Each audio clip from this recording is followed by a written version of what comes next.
Good morning, everyone. Welcome to the Early Edge. We are brought to you by BetMGM. Make it legendary. We got a great show for you today, lined up on a Wednesday, going into Thursday.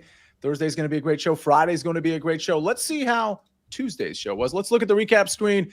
We go 3-4. Buckets has been really kind of carrying this show for the last week. He ends up 0 for 2. Jeff Hockman, Tom Casale hit their picks. I mean, Tom Casale, that was an absolute runaway, just as he predicted, certainly in the first half as well. SportsLine picks only go 1 for 3. Shout out to Larry Hartstein for hitting his Anthony Black play. Let's bring in the stars of the show and try to improve on 3 and 4. I think we've got the team to do it. I just smashed the like button, says Ken Jenkins. We've got Mike McClure, Danny Brasco, Buckets, and Mikey B. A few of you are going to be joining me at 12 o'clock on CBS Sports Network for an expanded version of this show. Danny Brasco, how you doing today? I'm doing well, Sia. I'm feeling good in the NFL. Been rolling. Nice Monday night game. Man, what a game-stealing pick that was. I was watching the reactions.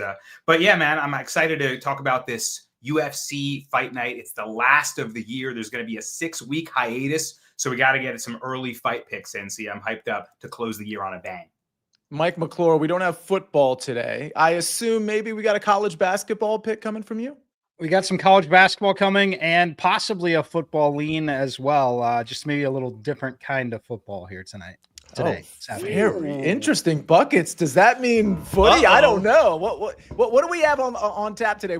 It's a big day in soccer, correct? We've got 9 more Champions League matches. I think Mike saw me go 0-2 yesterday and said, Buckets, take a seat. I'm going to handle this. So I'm excited to see where Mike's going with this. Me too. Mikey B, I'm always excited to have you on the show. What do you have for us today? At least set up what the NBA slate is like. It's another light slate today or no? Correct. We are still in the Emirates. Hold on. I almost forgot to get that in there. The Emirates NBA Cup quarterfinals continues tonight. 2 games, 2 exciting games last night. I joke about the Emirates NBA Cup, but it does seem like teams and players care. So I'll take anything where guys care about a regular season basketball game.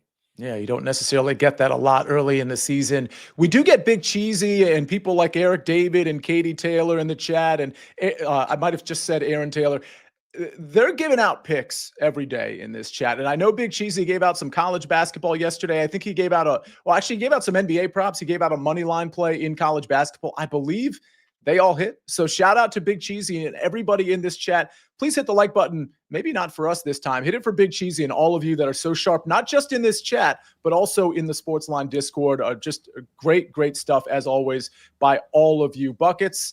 Let's turn it around. Listen, you've been pretty good on this show the last probably couple of weeks. You go 0 for 2 yesterday. Maybe we bounce back for a 2-0, and maybe we get some sort of extra lean from Mike McClure. I have no idea. Talk to me about your 2 picks, though. I'm so nervous about this Mike lean, but I'm excited for it. No, guys, we had a bad day yesterday. I hate saying, we were due for a bad day. It just happens sometimes. Liverpool saw my take, took it personally, decided that they were going to play their first good game in 2 months.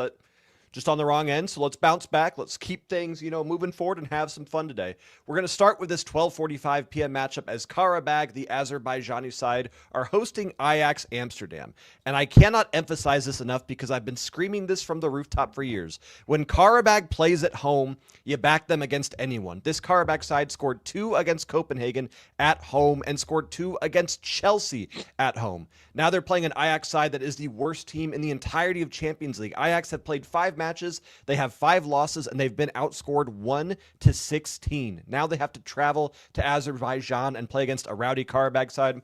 I think Karabag do win this one, but I'm going with the team total at -115 because 2 goals at Karabag is kind of just the standard for this club, regardless of who they play. And Ajax defensively has been non-existent both in league play and in Champions League play. Expect a big result for Karabag as they push towards finishing in a playoff spot here and qualifying for the next round. For the second bet, we're going for another Champions League play as Borussia Dortmund are taking on Bodo Glimt, and we're going with the same game parlay of both teams to score and over 2.5 goals at -110. Dortmund matches in Champions League have been the second most exciting matches so far outside of PSV Eindhoven, but Dortmund have played 5 matches, and those 5 matches have seen 28 goals in Champions League plays. They've scored 17 but they've conceded 11. They're conceding over 2 goals a game and scoring over 3 goals per game on average so far in Champions League, playing against a Bodo side that is desperate for points. They have to press, they have to attack, because if they don't get points in this matchup, their UCL run could be over. So I'm expecting a very offensive Bodo Glimt side that is going to get beaten to pieces on the counterattack. I wouldn't be shocked if we saw 4 or 5 goals in this one. All right. Looking for a lot of goals in Dortmund versus Bodo Glimt. I think I can pronounce all of these, so I'm pretty excited about that. We'll see on the recap screen. I mean, Mike, I was going to go to Mikey B, but do you have anything to add to the soccer takes? I mean, I'm backing PSG today. Look, it's in all sports difficult to go on the road and win games. Like I think that the home field though is being way overvalued here. I personally think this money line should literally be closer to minus 200. It is minus 135 in a few places, but I literally put them closer to about 65-66% to emerge victorious here. So again, this is a 3-way money line, but I do like PSG here. I think they're motivated, and I think they win this match, this fixture, as buckets might say. The fixture on the pitch, as some might say. No, I absolutely love what Mike's doing here. I know that the minus 135 might not be for everyone, but it's definitely for me. I will be tailing this. We also got to remember that this is Ousmane Dembele's first match back when he is supposed to start, and they've got Kavica Kvaratskhelia in tremendous form coming off a brace in their last Ligue 1 game. I really liked the PSG team total. It's around minus 145, so a bit more juice, but I think PSG win this one 2-1, 3-1. I mean, kind of easily, to be honest. I mean, I'm a little speechless here because I honestly, this is not like antics, and I didn't know this was going to happen, and now I feel like I don't bet a lot of soccer, Mike. Now I feel like you and buckets are on something. Like maybe I need to actually tail here. Brasco, should we all just make this PSG soccer bet minus 1? That was a symphony right there. We had Mike with the analytics kind of take the value on the money line, expected value, and then we had buckets. Kavica, Dembele, it was beautiful to hear. Well done, gentlemen. It was a symphony indeed. All right, let's go from Mike McClure to Mikey Barner. Talk to me about your NBA prop. Yeah, just one today again because of this limited slate because of the NBA Cup. I'm going to go with Luka Doncic over 32.5 points. He has been terrific at home this season. The Lakers are playing the Spurs at home. Doncic is averaging 38.1 points per game and shooting just over 50% from the field at home for the season. On the road, he's averaged 31.5 points and shot 43.4% from the field. 9 home games this season, he scored at least 33 points 8 times. That included a 35-point performance against the Spurs at home in November. We've got an important NBA Cup game here. I think Doncic plays a lot of minutes and goes over 32.5 points. All right, we got Luka over 32.5 points on this limited slate. If you have questions relating to the NBA, Mike McClure might be involved in that as well, but certainly Mikey B can answer those questions. We've got a lot more picks to come, including Danny Brasco. I know you've got UFC. We've got some SportsLine picks. I've got some golf picks for the Alfred Dunhill Championship. And I'll probably have more that I'll put in the SportsLine Discord later or even on Twitter as it relates to first-round leaders and things like that. That tournament is in South Africa, and it starts tonight at 11:20 Eastern time. So just an FYI there. We got to give out all those picks. But first, I do want to let you know, speaking of NBA, that we've got an NBA boost courtesy of BetMGM. BetMGM players will receive an NBA odds boost. Just make an NBA bet to activate. And if you win, you will receive extra money in unrestricted bonus dollars. Again, that's courtesy of BetMGM. Make it legendary. How about some SportsLine picks? We only went 1 for 3 yesterday in SportsLine picks. Let's try to go 2 for 2 today. Dylan Harper over 15.5 points and assists, minus 122. That one courtesy of Prop Bet Guy. And Rangers Blackhawks under 6.5, minus 130, courtesy of Matt Severance. Shout out to Jeff Hockman for hitting that Dallas Stars play yesterday. Winners 4-3 in that one. All right, we got to go to a break. And when we come back, I've got some golf picks you're going to want to maybe dabble in. It is in South Africa. It is the DP World Tour. So I will, after the break, I'll tell you how to exercise some caution in that one. But then we got to get to Brasco. We got to get to all your questions, including some UFC comments from Gipper's picks that are already in the chat, Danny Brasco. We'll cover it all right after this message from our partners.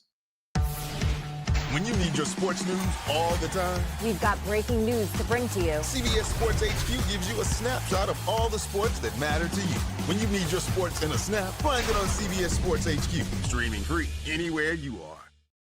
So we're back here on the Early Edge, courtesy of brought to you by BetMGM. Make it legendary.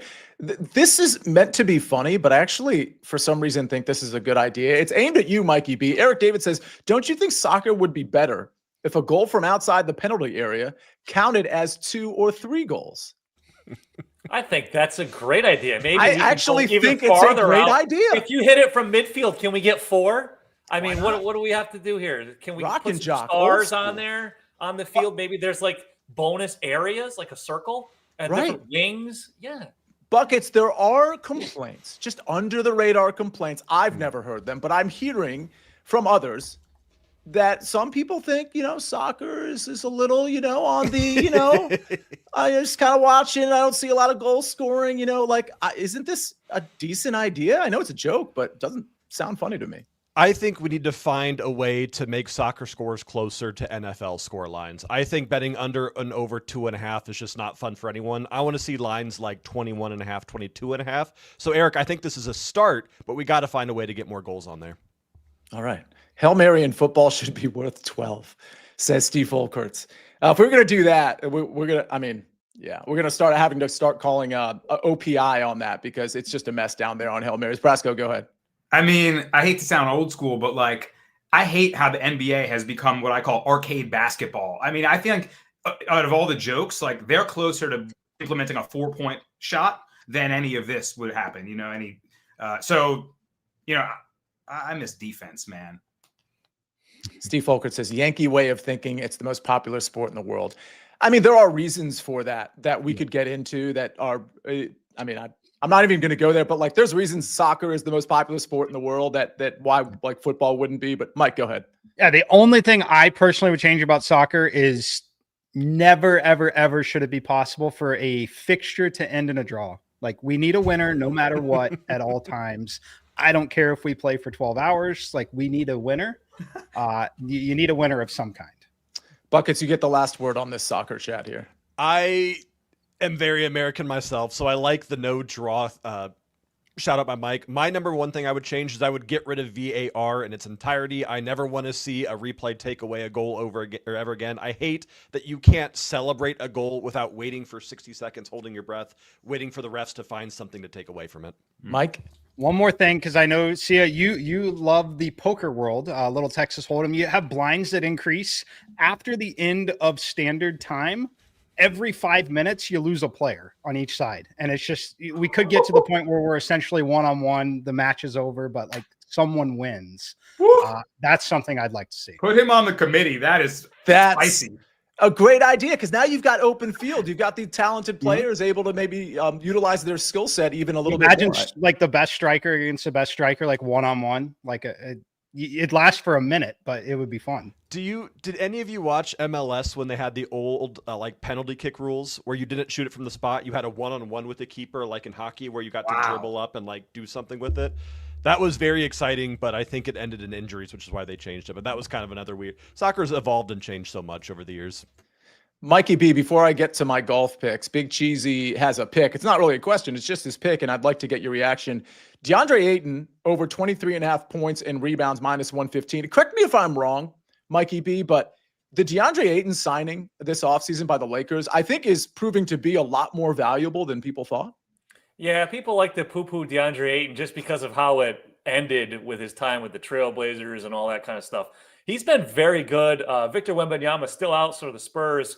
So it's DeAndre Ayton against Luke Cornett. So yeah, Big Cheesy, I like that one.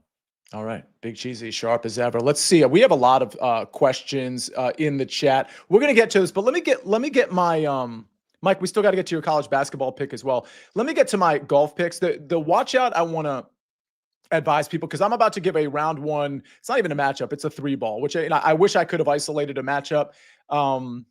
I've got a tournament head-to-head, and then I've got an outright I just want to throw out there. But because this is the DP World Tour, and I've done my research just like I do PGA Tour research, but some of these players I'm not as familiar with because I don't watch as much DP World Tour as I do on the PGA side. So what I would recommend to you, if you're going to take these picks, is to maybe, like, I always do a full unit on my round matchups. It's my favorite thing to bet really in all of sports. So it's always pretty much a max bet for me, which would really be like 1 unit traditionally.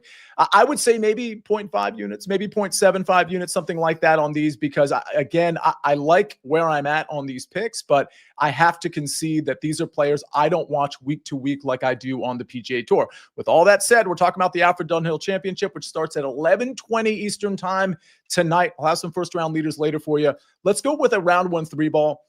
Guerrier minus 120 over Marcel Siem and JJ Senecal. I mean, this is just one where Guerrier is playing a lot better than these other two. Marcel Siem has been completely lost with the putter. The finishing positions haven't been very good. And Senecal is just a missed cut maker at this point, just missing a lot of cuts and just not playing very well. He seems to be on the outside looking in terms of like being competitive in this 3-ball. He's in that plus 310, plus 320 range.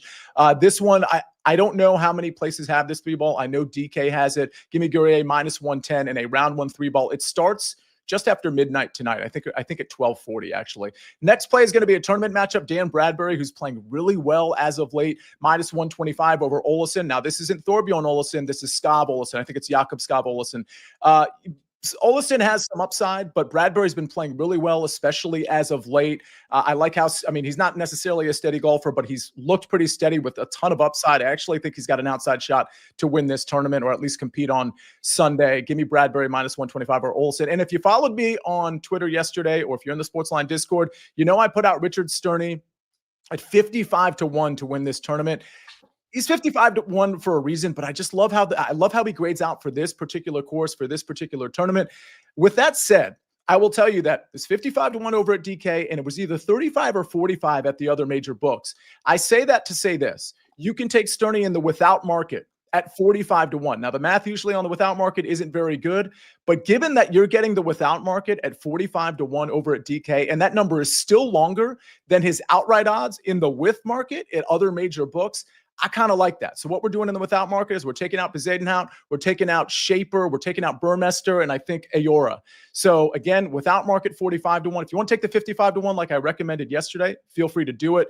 But I still love this number at 45-1, so I'm going to go there. All right, let's go to some college basketball, to some questions, to some UFC. Mike McClure, talk to us about Notre Dame. Yeah, Notre Dame, a lot of attention around the school itself of late, but let's talk about the basketball team here. I like this spot for them. It's obviously a very winnable game. It's a home game, which is big for them. I'm attacking their team total. You can find it 77.5.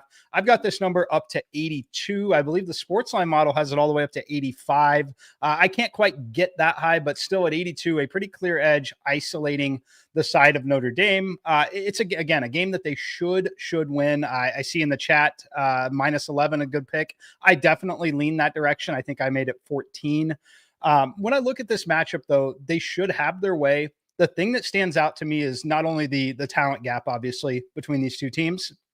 Their ability to get to the free throw line, I think, is going to be huge. When I look at the opponent here, they rank outside the top 300 in terms of defensive free throw rate. And that has been while playing, less competition and less size of the athlete versus a team like Notre Dame. So they're going to put Notre Dame on the free throw line. I think that they ultimately score in the 80s in this matchup. I think it's a big chance to really get a strong result here for Notre Dame. So if you want to play it on a spread, I don't mind it. I prefer all the way up until 79.5 to just simply isolate that team total, bet on the individual success there. All right, we're taking Notre Dame team total over 77.5.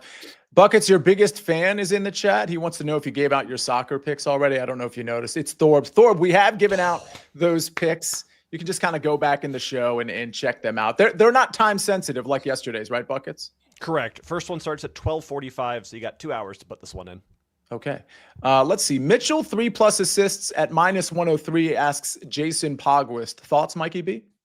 I'd be very careful. The Thunder are healthy for once. Dort, Kason Wallace, and Alex Caruso are all off the injury report. So that might mean fewer minutes for AJ Mitchell. The Suns are also a very good defensive team. Dylan Brooks has helped change the identity of their defense. So I wouldn't play that over. Danny Brasco, before we get to your UFC picks, we have something in the chat because, I mean, people are familiar with your NFL work as well. And you might not have looked at this game, but Pogo Picks, a.k.a. Jason Pogwist, also says Browns plus 7.5. He's basically saying it's going to be freezing. There's not going to be a lot of points in that game. Browns are at the Bears. Browns getting 7.5 points. Any thoughts there, Brasco? And then, Mike, I'm going to go to you on that. That is a tricky spot. I got to give it to Shedeur Sanders. He's starting to develop. A lot of doubters, including myself, thought he would look awful all year, but he's running the offense. He's, throwing some nice little balls in the end zone, some dimes. I don't know if I trust him to cover the 7.5. And usually if I want to bet on the Browns, it's on their defense at home where they played even better football. Bears in a revenge spot. I don't know. It's something I'll probably stay off of. Mike McClure, any thoughts on this game in particular? Yeah, I get it, and they certainly are capable of covering it. I would be more comfortable isolating either a first quarter or a first half spread for Cleveland. I think that Chicago will likely cover very, very late in this game, or at least that's the concern that I would have. I do like Judkins, though. I think Judkins has a big game here. Both in the ground, but I also think he may be involved in the passing game again. So I like Judkins. If I had to play the Browns, though, I would isolate a smaller number first quarter, first half. Judkins may be a discussion point on fantasy football today, DFS tomorrow at 11. That's me, Mike, and Meg tomorrow on the Fantasy Football Today YouTube channel at 11 o'clock. We're doing that show live from here on out, along with the prop show on Friday. Those are live on the SportsLine YouTube channel. All right, let's get to some UFC. I know we've got some more soccer questions for you, Buckets, and maybe some more NBA. But Danny, hit us with some early UFC. You've got 3 plays. Yeah, last card of the year, so we got to get some picks in. And quietly, it's a pretty good card. We're coming off an epic UFC 323 where some titles changed hands, and people might sleep on this one, but don't. Because first off, I got to say, there's money in the prelims. That's where I do my best work. Sometimes the main event goes crazy and I get caught in the white noise like I did of the Marab fight and the Islam fight. I've been off in the main events, but crushing the prelims. So let's get back to that. The first one that I like is Teresa Bleda at -155. And I think this is a good price on her because people are forgetting about this prospect. She's been away from MMA for 2 years because she's had a series of illnesses. She got staph infection, then got it again, unfortunately, but finally looks to have recovered. She's healthy. She's ready for action. And they're giving her a good soft landing here. And Jamie Lynn Horth as her opponent. Horth got a late start to MMA. She's 11 years older than Bleda. And she just doesn't do anything all that well. She's 3-2 in the UFC, but her wins are over unimpressive competition, a debuting fighter in Haley Cohen, who doesn't look to be much, a win over to Vanessa Demopoulos, a veteran who, if she can't submit you from bottom, she usually loses the fight. So I think against a pressure grappler like Bleda, who's going to have a physique, strength, and size advantage, especially, or not a size advantage, but I should say a strength advantage in the clinch when she presses forward, gets that head position, and gets her to the mat. I think Bleda takes over this fight that way. She's 1-1 in the UFC before she took her time away. And those were fights against Gabriela Fernandez, who looks to be a really promising prospect, and Natalia Silva, a title contender now. So I think Bleda, if she's healthy, can get a bounce back win here. I like her at -155.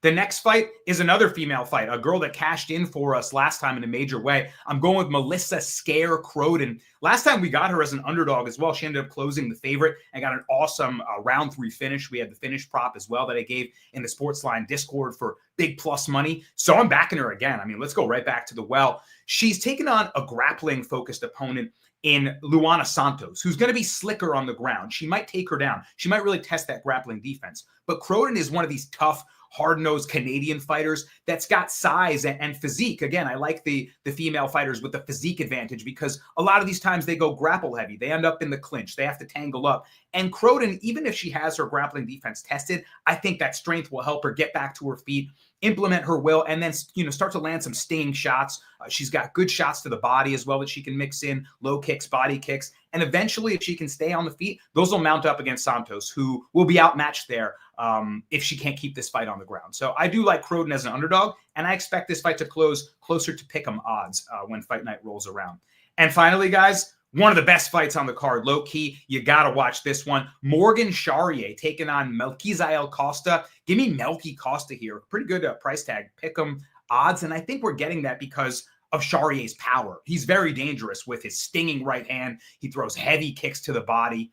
But I think that if he can't land that big power shot, Costa's going to outskill him in this fight. Costa's a very long, lanky featherweight. He's 4-1 in his last 5 fights. He's been able to beat promising prospects like Christian Rodriguez, tricky veterans like Julian Erosa, and his one loss on that stretch is to Steve Garcia, who's just surging through the featherweight division right now, super dangerous. So Costa uses that lankiness, those long limbs, not only in his striking with his nice straight punches, his high kicks, but also in the grappling. He's got a really nice guillotine choke. Even if he ends up on bottom in this fight, because Charrier is strong, he can maybe try to wrestle him. Watch out for those triangles from bottom and reversals. I like Costa's skill set a little bit more than Charrier, who needs to land the big shot to take over. Watch out for Melky Costa to pick up another win. And I see some questions in the chat. Sia, do you mind if I answer those now? Yeah, go ahead. Keep rolling. So Finn Bryant, who's furiously asking, what do I think of Cezary Olejniczuk finish, -110? I really like that pick. He's fighting Cesar Almeida, who's a former pro kickboxer, and his claim to fame is that he beat Alex Poatan Pereira all the way back in 2013.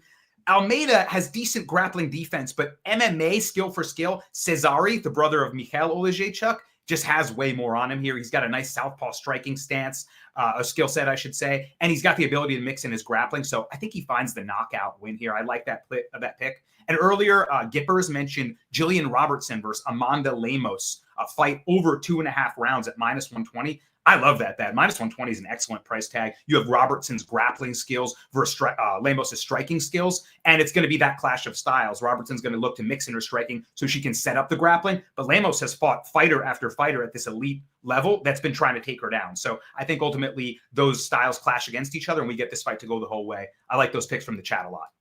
All right. Absolutely love it. Let's get to a couple more questions before we get to the recap screen. Buckets, any look at Leverkusen game, asks Joseph Rackett. So there are 3 games that I keep getting questions on, so I'm just going to rattle these off real quick. My job is literally to look into football matches and tell you how to best bet on these matches. With that being said, I have no idea how to bet on Leverkusen Newcastle. Newcastle generally struggles on the road. Leverkusen generally good at home. Leverkusen beats Manchester City, but then can't beat bottom of the barrel Bundesliga teams.